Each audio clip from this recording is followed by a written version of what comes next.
All right, good evening, everyone. Welcome to St. Norbert College virtually. My name is Eric Wagner, an admission counselor here at St. Norbert College. Here during Private College Week, July 29th, 2020, looking a little more unique on campus with the situation that we have, which is why we've been creating these panels with our top majors and our illustrious, dependable, wonderful faculty members to explain a little bit more from their point of view, really what their area of interest is here at the college concerning business and economics and accounting, one of our most popular majors, especially in the past few years. What students need to know, whether they visit or not, one of the key things or pieces of information that they can take home with them to potentially keep St. Norbert as a great option in the future. So we're going to have our faculty introduce themselves, say a little bit about what they're involved in with partnerships or programming, and then we'll get into a couple of the questions that I've already had canned, but then we'll have questions hopefully from any of our visitors coming in, our audience, so we can roll with it. We'll try to stick to 1 hour. A couple housekeeping items. Please mute your microphones so that we can try to keep ambient noise down. And if you would like to ask a question, there's the comment box that will go only to me so that I can try to work it into the conversation. So without further ado, we'll go in alphabetical order. Sorry, Amy, but I'd be definitely be at the end with Wagner. But Mark, do you want to start? Yeah, sure. I'm not usually first in alphabetical order, so I will take it. Eric, thanks for setting this up. Happy to be here. Happy to talk a little bit about some of the stuff that's going on in the Schneider School of Business. My name is Dr. Mark Schaeffer. I'm an associate professor of economics here. So I teach obviously the econ courses. I'm one of the macroeconomic oriented professors. So I teach most of the macroeconomic classes as well as money and banking, international finance, social impact and impact investment, as well as a new class called solving social and economic problems with data. So I'm happy to be on the call. Another thing I'm involved in on campus actually is also direct something called our Center for Business and Economic Analysis. That's an organization actually started about 5 or 6 years ago now, and we basically take some of our best and brightest students and we bring them into sort of a fellowship style program, and they work for the center for a year. We partner them up with businesses, nonprofits, local government, tribal government, sort of across the board. And we do consulting work. We do economic impact studies. We do research projects with firms. We even ghostwrite some economic analysis for actually a publicly traded company. So we have students doing all these kinds of things. And one of the things that I love about the experience is we actually basically teach the things that, we take the students, letting them apply the things that we're teaching them in a real world framework to get them that real world experience. So it's a really unique opportunity, but those are some of the things that I spend my time on at St. Norbert. All right, thank you, Matt. I am Matthew Stolik. I am an associate professor of business administration. My primary area is human resource management. During this pandemic, we can see truly the importance of how human resources impacts how organizations are able to run or not run without the necessary people there to do the job. What is an essential worker? All the debate over returning to work HR is intimately involved. Among the classes that I teach, it includes the HR curriculum, organizational behavior. I occasionally teach the business statistics course, as well as the master's class on HR, as well as diversity. I'm also the advisor for the student HR group, where we have various HR professionals come in and speak and provide sort of the real world examples of what we teach in class. Students who belong have often gone to conferences, both state, regional, and nationally, to learn from some of the leading HR experts out there. I have good connections with the professional chapter of Green Bay SHRM, as well as the state council, where I've been on the conference planning committee for the last off and on 15 years, including being co-chair for the state twice. And don't forget to interject to say that you're one of the 2020 most inclusive HR influencers. Yes, that is me. You can feel the influence pouring off during this talk. All right, thanks. Amy? Hi, I'm Amy VanDenberg, and I don't have nearly as exciting news for you guys with respect to national conferences and so forth. However, my area of expertise is federal income tax and financial accounting. I also serve as the advisor for the accounting club. And what our accounting club does is we meet 3 to 4 times a semester, and we bring in regional accounting firms. We bring in firms from industry and from finance to give our accounting students a big broad picture of what is available to you when you graduate. It's an excellent opportunity for you to make connections. We've got internship opportunities that are often presented at these meetings. So it's a good way to meet other accounting students, but equally important, it's we've got a tremendous community support system for our accounting majors. They're very high in demand. We have firms that contact us asking for our graduates as early as their junior year. So we will often have 2 or 3 of our top accounting students with a job offer in hand and accepted when they come in their senior year. So the accounting field is pretty hot right now, and we cater to both the students who want to go into the public accounting, that want to maybe get their CPA, but we also cater to the students who don't want to do that, because if you want to sit for your CPA exam and be certified, you have to get the additional hours. So we will sit with you, make sure that you get those credits, try to do it with a budget in mind. So we try to catch students right away their freshman year and help them get on the right track, whether it be the CPA track, the CMA track, whatever it is. We work with our students one-on-one to get them to the place that they want to go. And most freshmen coming in don't know where that is. And that's why we use the accounting club to help you get a feel for what's available and what's out there. We also run research projects with our accounting students, and that gives them the opportunity, should they want to go on to graduate school, to have the opportunity to present their research at a national conference. We've had quite a few students get published as well. So, we try to meet everybody's needs, and I have to say I couldn't work with better colleagues. So we welcome you into our major for sure. All right, thank you, Amy. The first question that we get every single day when families start to visit is they've always heard of the inclusive community that we have here, and starts with smaller class sizes, the smaller classroom experience, and we always have it boiled down to advisement. Can you guys explain the faculty-student interactions, how you're able to stay on track for a 4-year degree, especially as Amy, that you brought up, with getting 150 credits versus the typical 128 credits to graduate? How close do you stay in contact with students? And we say it's a lot of times advisement at the forefront of why we do what we do, so that students can have a plan that they can review semester after semester. So if you could speak to advisement, Amy, if you don't mind starting. I will start, because I have 2 students who have graduated from college. One of them graduated from St. Norbert, and the other one graduated from St. Mary's. And my 3rd child graduated from Regis in Denver. We are the only school that cancels classes so that you will meet one-on-one with your advisor. It's not, schedule your classes and figure it out on your own.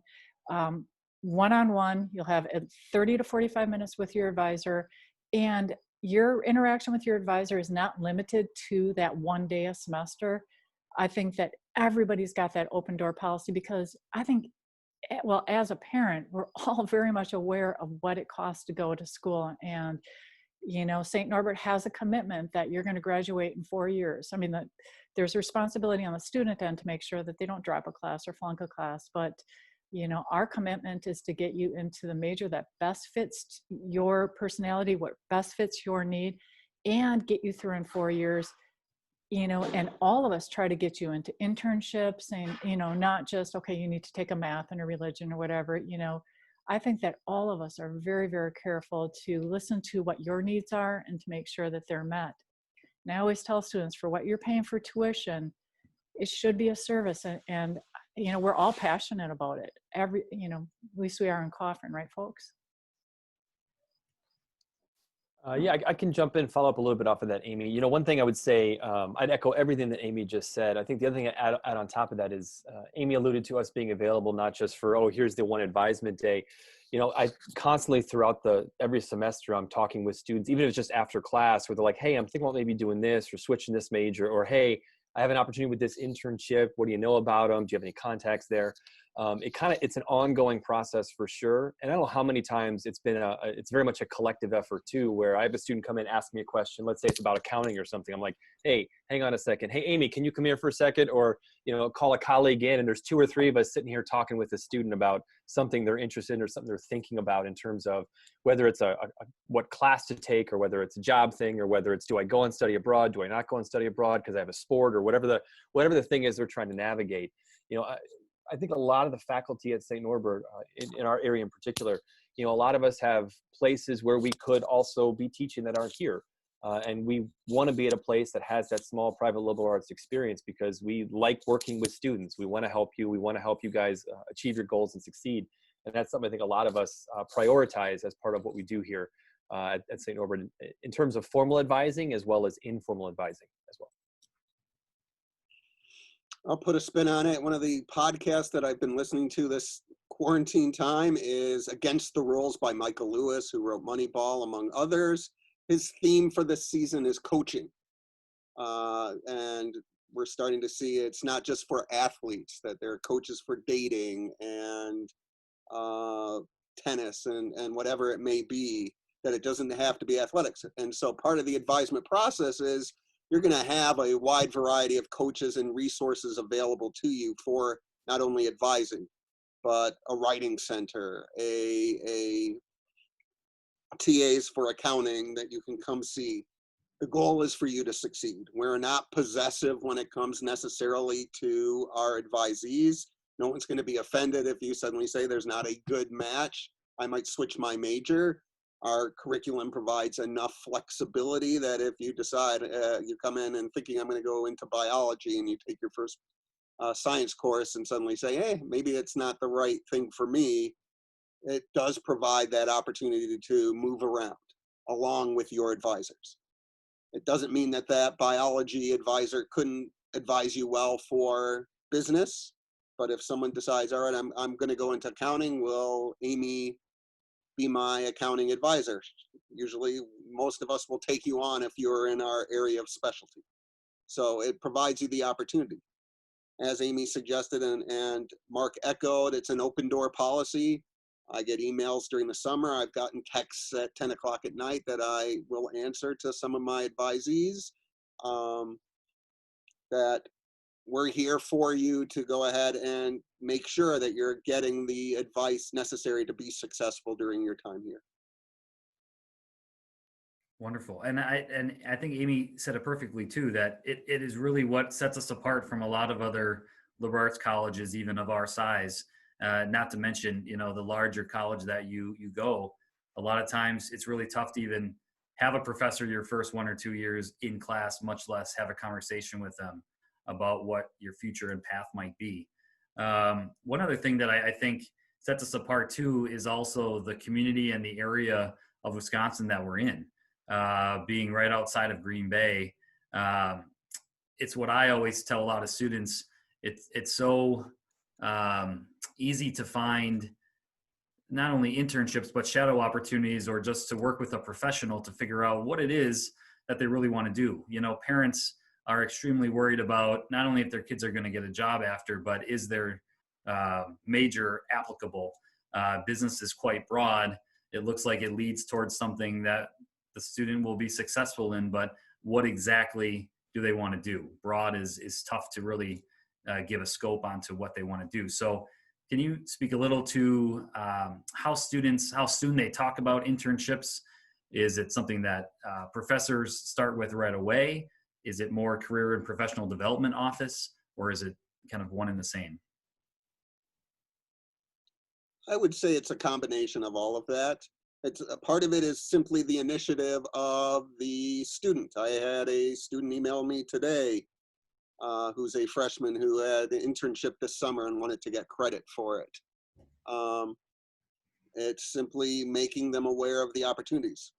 I mentioned in my introduction that I have connections with both the local and state HR departments. I've been involved with the state HR for a number of years.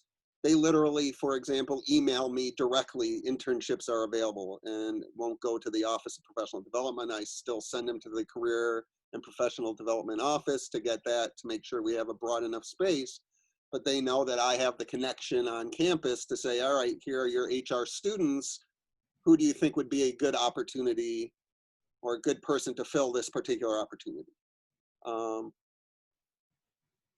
Usually at those advising centers that we, or sessions that we cancel classes on, part of that discussion that most of us professors talk about is, all right, what are you planning for spring? Do you have summer plans? Are you getting an internship? Do you want to get credit for that internship? Here's the hoop that you need to go through to get the proper ducks in a row to make sure you get that credit for that approach.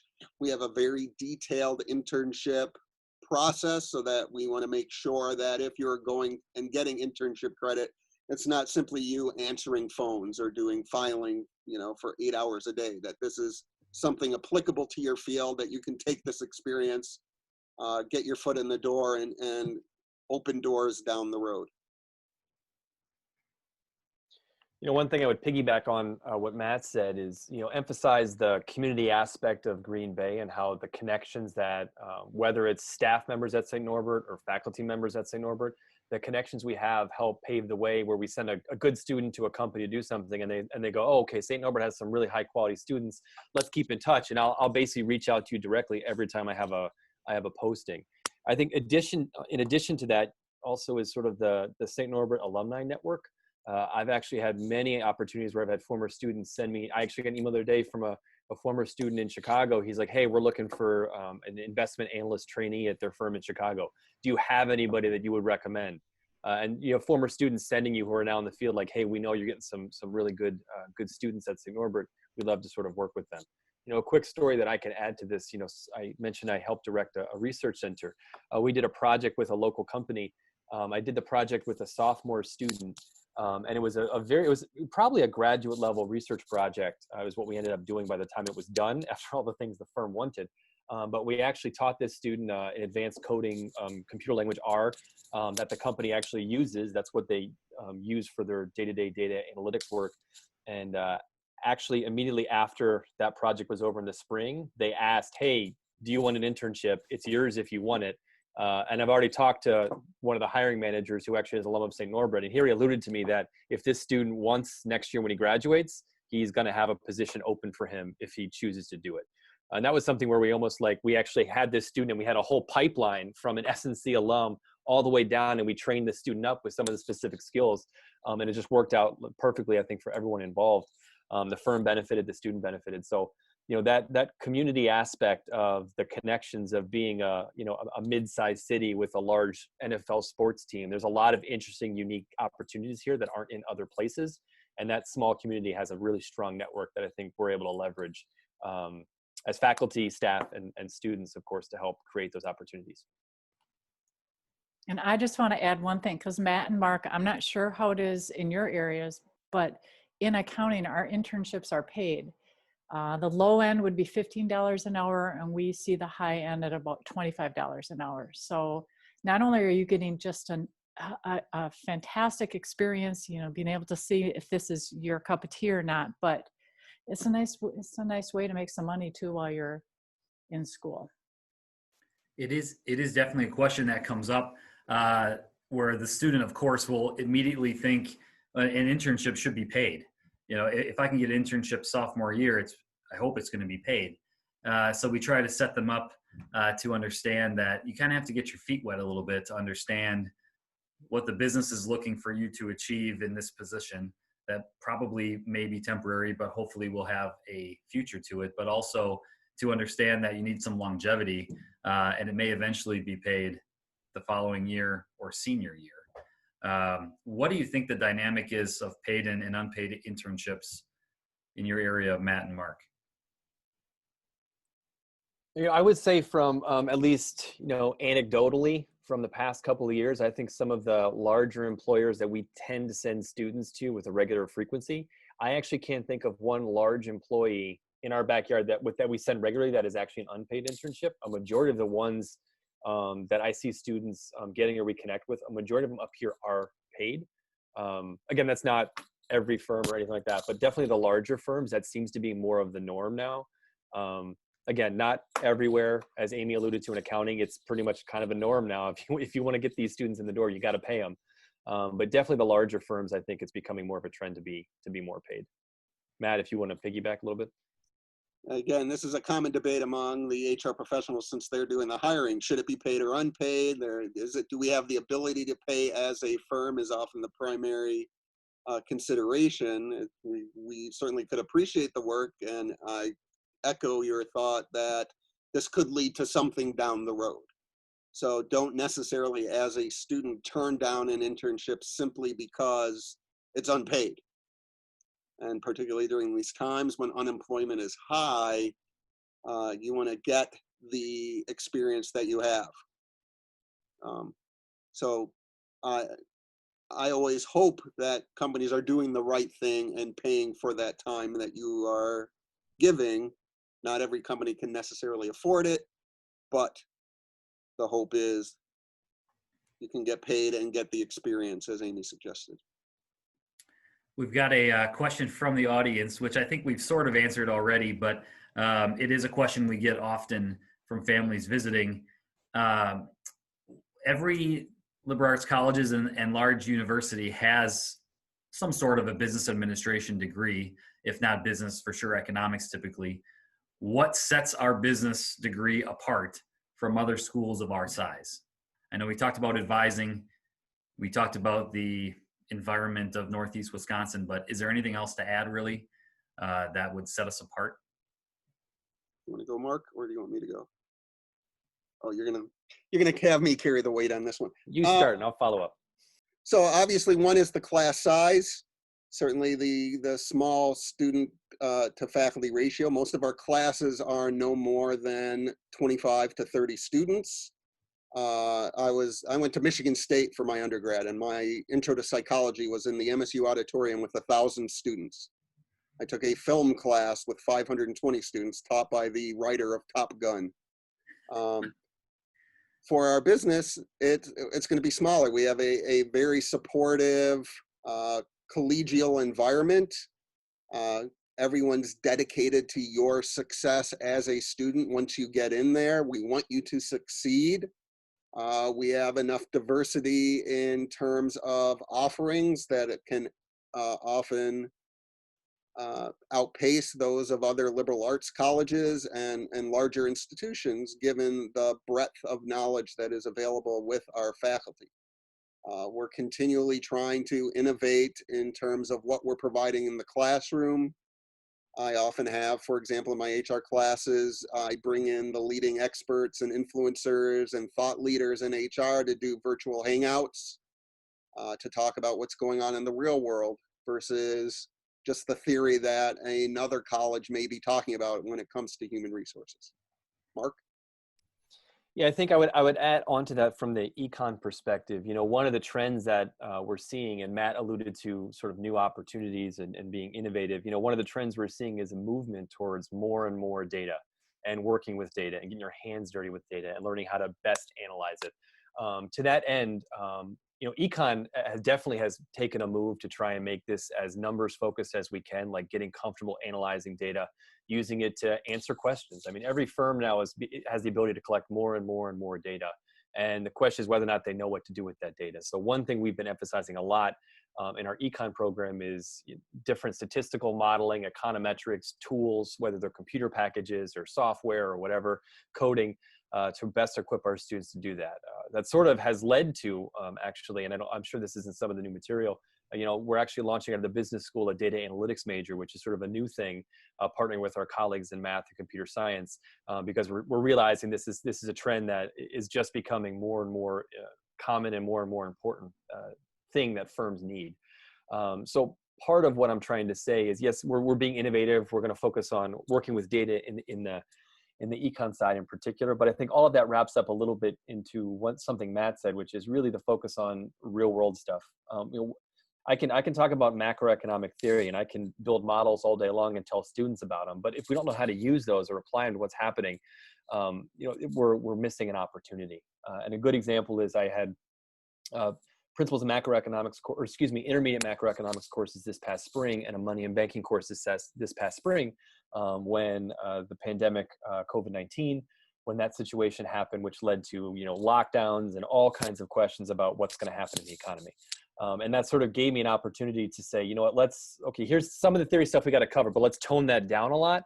And let's kind of talk about what's happening. What are some people thinking? And I hosted a webinar with a chief investment officer of a financial company and an analyst at a transportation company, just to have sort of a roundtable with the students. Like, here's some of the things we're seeing. What questions you guys have? Let's talk about what's happening right now in the economy. And I think that real world piece is something I know the econ colleagues and a lot of my colleagues in business and accounting, we think that's crucial to the education process, is having the theory put to practice. So I think that's a strength that I would say that we have in our area, the Charter School of Business. I'd also add that the college invests in us as faculty in terms of providing resources for research, resources for travel. Speaking of the data analytics, the college helped pay for me to get a people analytics degree certificate so that I can incorporate that into my HR classes in the future and help support the data analytics major. We're not relying on notes from 15 years ago on our yellowing legal pads. We're trying to keep up to date. So the information you're getting when you go out to talk to these companies, you're actually leading them on these concepts compared to them necessarily teaching you new things. Wonderful, that's great. Yeah, we've been speaking with students who are on the edge of what could be the data analytics major, and they've all been very interested and are just excited that a school like St. Norbert is actually thinking ahead and adding new degrees during this time where a lot of schools are cutting programs due to funding issues and declining enrollment. To sort of add to that or segue into, we have students that visit the college that want a much more specific major or degree than we may have. We hear a lot about sports management. We hear a lot about actuarial science. We hear a lot about financial advising, which are different levels of testing throughout college, as you know. What would you three say to, I guess this maybe would fall back on advising, but either creating independent studies or working with students to get closer to an end goal with that, which, especially with at least sports management, ends with typically a graduate degree at a larger university. But maybe you even have an example of a student that you've worked with to guide them towards, obviously under a degree we have, but more specific towards knowing what they want to get into. Matt or Mark, do you want? Yeah, I can just jump in, Eric. We do have the integrative studies major where you can sort of create your own. That's not something I haven't worked with a student that's worked all the way through that yet. It's still relatively new, but that gives students the opportunity, if we don't have something specific, how they can kind of piece things together based on some existing courses. But I can say that I've done a lot actually of independent studies over the years with students who are pursuing very particular interests. And I can give you actually a current example, because I actually had a Google Meet call the other day with a student that I haven't had before. She was a student who took some of our entrepreneurship classes through the business school. She's a global business major. And I happen to teach a course on campus called Social Finance and Impact Investment. And the objective of the course is really to look at how our financial system currently operates, talk about some of the challenges the system has, but also all the good the system does. And then talk about how we can use that to have a good positive impact on society as a whole. That's the nature of the course. As a result, though, this student approached me and said, look, I'm really interested in entrepreneurship. I do some work with the Peace and Justice Center. on campus, and I'm really interested in doing a, sort of some kind of independent study on social entrepreneurship. So that sort of ties a little bit to what my class is. So she sent me an email through the head of the Peace and Justice Center. We had a conversation, and I'm literally right now building a class for her. We're having sort of a class where we're going to work together, and she's going to dig into social entrepreneurship, and we're actually going to build it around. She has an interesting background, but a passion for children with heart conditions because of some family connections. That's an issue she really cares about. She actually was she just spent the summer. Last summer, she spent in Israel working for a nonprofit that actually did that in underdeveloped countries. So she had a passion for this. So we talked about it, and we're actually going to do an entire semester where she's going to work on flushing out her idea of building a nonprofit around this particular thing. And it might not even be a nonprofit. It might be a benefit corporation, which is a different thing that would equally allow her to do the social impact stuff that she wants to. So that's an example where a student had a very particular interest that aligns a little bit with something I have a background in. And I said, cool, let's see what we can do. This could be kind of a really unique, fun opportunity. And I wouldn't say there's, here's how this always works. It's kind of like, hey, I have a particular idea. I'm really passionate about this. I know this professor, that professor I had, they know me pretty well. We've developed a bit of a rapport over the years. I wonder if we can do this. And I think I'm just wrapped up my 8th year. I think I probably have done 12 or 13 independent study courses with students over the years, really just focusing on something they were super passionate about, super excited to learn more about. And we just didn't have a particular course that fit that niche that they were looking at. And I will say from the professor's standpoint, it's just a really fun thing to do. You really get to know a student really well, figure out what makes them tick, what's driving them about this particular thing. And you create an opportunity with them that allows them to sort of really get fired up about something that they're excited about. So really, really kind of a fun opportunity for the student as well as for faculty when those come up. I don't know if that answers your question, Eric. I think it might be. Oh yeah, no, that's. But that was an example that I just literally had a call with her last week. So. Matt, do you have anything similar to that? I would also take the opposite tack from Mark and argue that part of the appeal of St. Norbert College versus a larger institution with a much more specified major is the liberal arts education, becoming a broader citizen in the scope of things, getting exposure to religion and philosophy and history and art, and getting that larger perspective of how you fit in the world along with that major, so that you are a better decision maker and problem solver than being so much in the weeds of a particular major. And so as much as we don't offer sports management, it doesn't mean that we can't provide the opportunity to help you get toward that direction by looking at the broader scheme of things. Yeah, I actually would piggyback off of that too and say we actually have a prominent businessman that's in town, owns a few pretty large buildings in downtown Green Bay, whose son is at St. Norbert. And when they visited, they were very open-minded to saying, yeah, he'll probably end up in business or computer science, but we're equally as excited as what his philosophy classes will provide for him, as well as English with his writing skills, and even possibly an acting class for the communication and one-on-one. And I was blown away. I wish there were more families that knew what the liberal arts perspective could really offer to the student in an array of different areas. Obviously, if they were going to go into engineering, which we do not have, this would not be the place for them. But if you're going into social science or business, your freshman and sophomore year is going to be the same regardless of the institution, except we're going to take a much broader perspective. And that will give you the building blocks. Again, why we have a Spanish 101 and Spanish 102. We don't want to stick you into a class or have you entering where you're not going to be prepared to succeed. And getting that broader perspective, we think, and why we exist, is so that you are a better citizen once you leave the college and can create a greater impact on the world.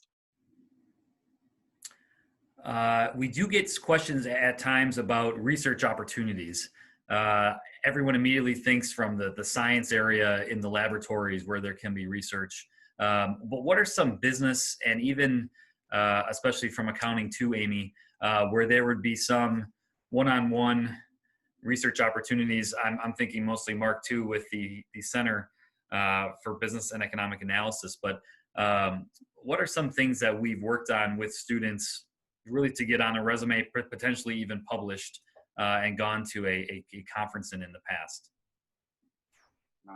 I've taken probably over the past 10 to 15 years, gosh, for a while there, we were doing it every year. And what happens is that a student will approach us, or I'll announce in class, hey, you know what, we've got this project going on, ethical perceptions of students. We did projects on the work balance in a public accounting, because anybody who's thinking about public accounting knows that, they talk about the hours, we did another project on the international accounting, and we had a contact at Ford, and they brought our student in. And I'm telling you, when our students do that, they go to the conference, and it is not an undergrad conference. They're going to a conference and they're presenting right alongside the other PhDs that are there.